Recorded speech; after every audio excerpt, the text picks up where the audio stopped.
Okay, we're going to be looking at the bird's defense, which starts as a Ruy Lopez, e4, e5, knight f3, knight c6, bishop b5, and the bird's defense starts with knight d4. We simply capture the knight, pawn takes, and we castle kingside. The opening is dubious for black. White is already castled, and the bishop is developed, which will come to the knight c4 square later on. Well, black has no pieces developed, and the king is in the center, not close to castling. The d4 pawn, however, does hinder white's development. After kingside castling, we're going to be looking at bishop c5 and c6. But quickly before that, we're going to look at an odd-looking move, a5, which sets a trap.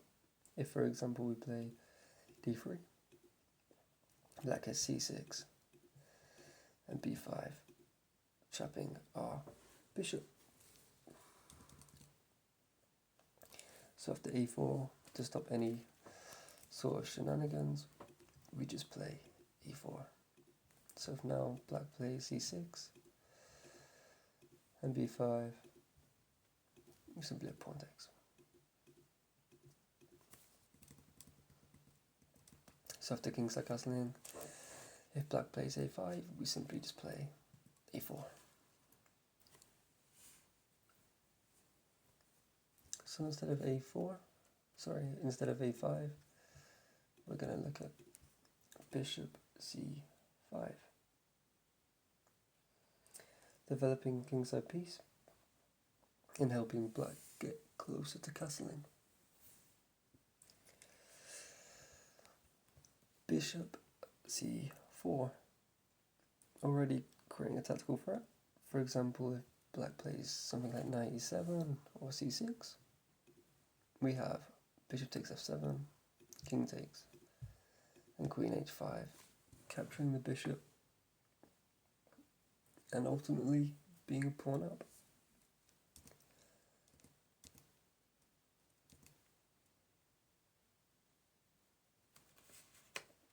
Most players won't fall for this and will likely play d6.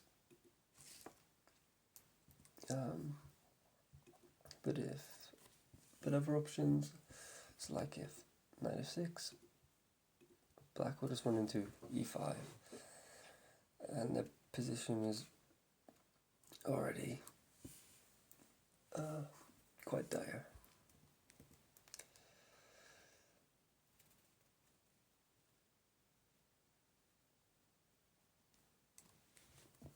And black can also play queen h5, attacking our pawn, and bringing the queen close to the white king. We simply protect the pawn with d3, and we're opening up for our bishop, which will take squares away from the queen. Now to make things simple, if black plays d6 on knight e7, we'll simply just play f4.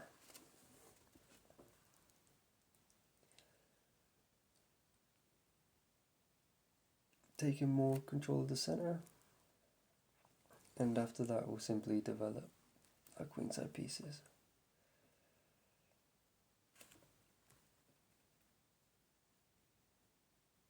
Because it's a semi-closed position, we normally like to play on the wings, especially on the side where we have more space. So increasing our kingside space with moves like f5 should be looked at in these sort of positions.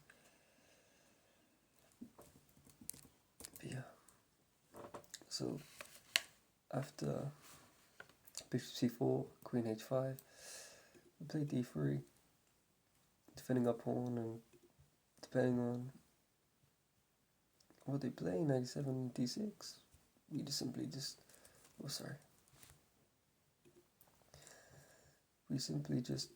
play f4, increasing our space in the center.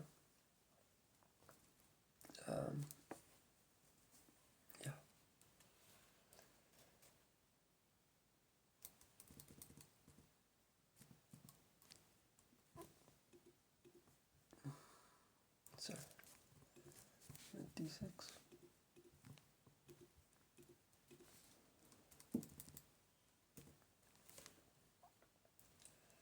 So back to d6. We simply play d3, helping to develop our queen set pieces and supporting our center. And again, if moves like queen h5 after d3 or 97, we just simply play f4.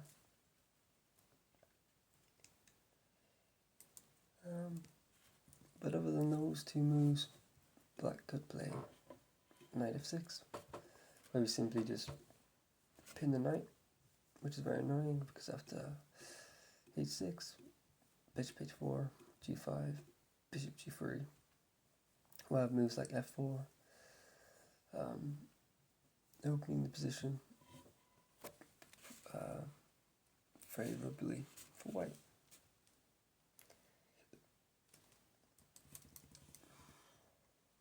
So that's bishop c5 in a nutshell. So after a5, we play a4. And after queen h5,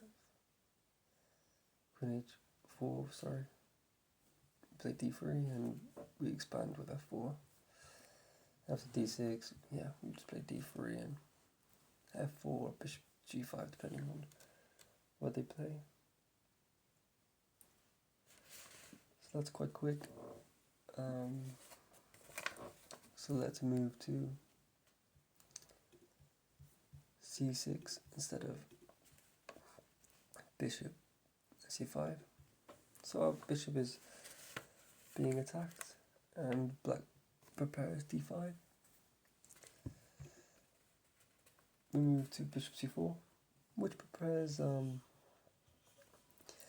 the bishop takes f7 tactic if, for example, black plays something like bishop c5.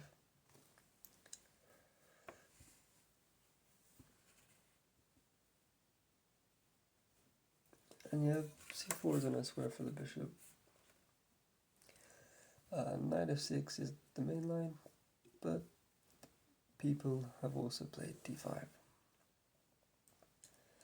which opens the game up, which is better for white because of our superior development. It's very forcing, so e takes, c takes, bishop b5 check, bishop d7, rook e1,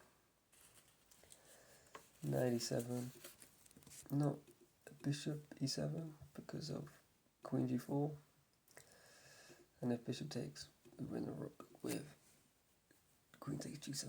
So let's have a quick look at that again. So after black plays d5, pawn takes, bishop check, rook check, bishop e7, we attack g7 pawn. Obviously white can't take because the bishop is pinned, and after bishop takes b5, we take on g7.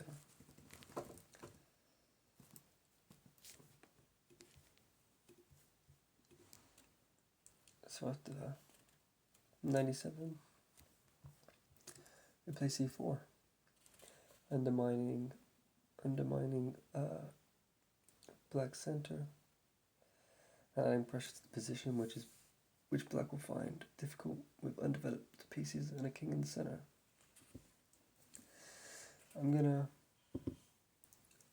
show one continuation because I think it'll be the continuation that'll be most likely played at your level, which is bishop takes, pawn takes, queen d7, and knight a3, defending the pawn, and we'll follow up with b3 and bishop b2.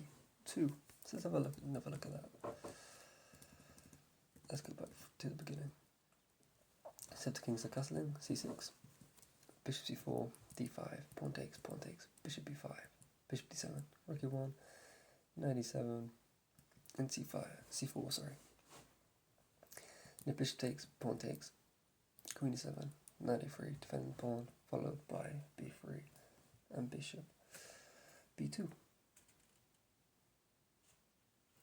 Okay, so back to the main line. So instead of d5, knight f6, which adds more support to the d5 push.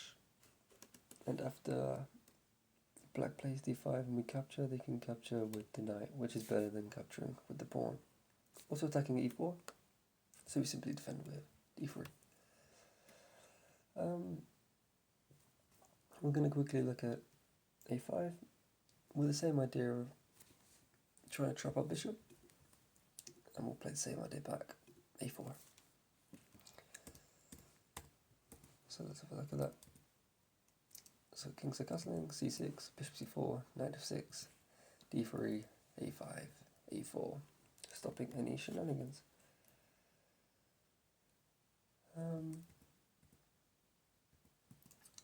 It's unusual for black not to play d5, so moves like a5 are kind of weird, but black can also play d6. Yeah, we simply play like we did in the previous position.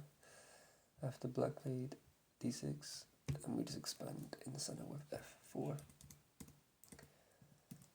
But the majority of the time, d5 is played. This is also very forcing, so pawn takes, knight takes, rook e1 check, bishop e7, and bishop g5.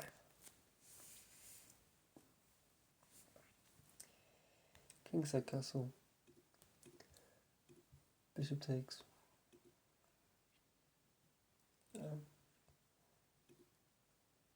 and then knight takes. And both Selecki and Darius Swartz gives knight d2. The position is easy to play for white. Black's position actually looks kind of fine, but white's position is easy to play, so we can bring the queen to h5 and f3, putting pressure on the f7 pawn. We can play rook e2 and rook ae1, so doubling up on the e file. So let's just show these things. So we can bring the queen out. We can double our rooks, obviously after we move over pieces. But yeah, so let's make random moves. It's like 92. Let's just make random moves. It's like a6 and bring the queen out. Double our rooks. Yeah, and also we can bring our knight to up the board to e4 and g5. So those are some of the moves that we can play, which is very easy, and not so easy for black. So yeah, that's us finished with the bird's defense. It's not super comprehensive, but same sort of thing with the Halloween gambit. It's no point learning so much because it's something that you won't face too often. But yeah, knowing this stuff should give you good positions against the bird's defense. I love you, Alice Hopkinson, and I miss you.